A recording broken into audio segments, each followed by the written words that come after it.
Alors, je suis aujourd'hui devant la mairie de Beaucaire, un édifice qui a été bâti à la fin du XVIIe siècle. Mais avez-vous remarqué tous les détails qui sont sur sa façade? Suivez-moi, je vais vous montrer juste à côté de la porte d'entrée. Venez.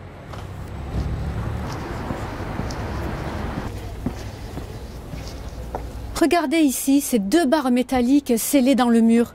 Eh bien, il s'agit d'étalons de mesure qui étaient utilisés à l'époque lors de la grande foire de la Sainte-Marie-Madeleine au mois de juillet. Vous savez, cette foire internationale, une plaque tournante du commerce où les gens venaient en bateau depuis tout le pourtour de la Méditerranée, mais également depuis l'Europe du Nord. C'était à l'époque une des plus grandes foires d'Europe.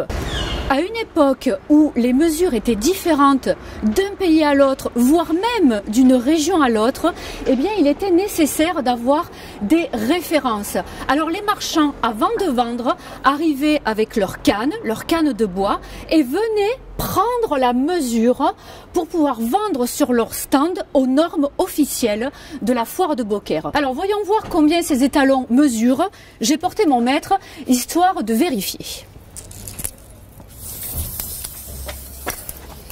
Alors ici, nous avons 1,63 m.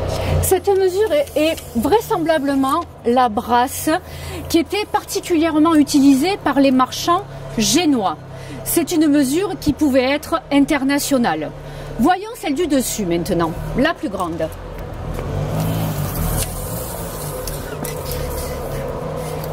Nous avons là 2,05 m. Donc cette grande mesure semble correspondre à ce qu'on appelle la canne de Montpellier, qui était la mesure locale, la mesure régionale. À ces deux étalons, on pouvait rajouter aussi à l'époque l'aune royale ou l'aune de France, mesurant à peu près 1,18 m. Alors on avait plusieurs étalons parce qu'il fallait coller finalement aux habitudes et aux usages dans le pays et dans les régions, histoire que tout le monde s'y retrouve et bien sûr chaque mesure correspondant à un prix différent. Pour pouvoir utiliser le mètre comme je l'ai fait devant vous, eh bien, il faudra attendre le cours du 19e siècle pour pouvoir harmoniser les façons de mesurer. Voilà, vous savez tout.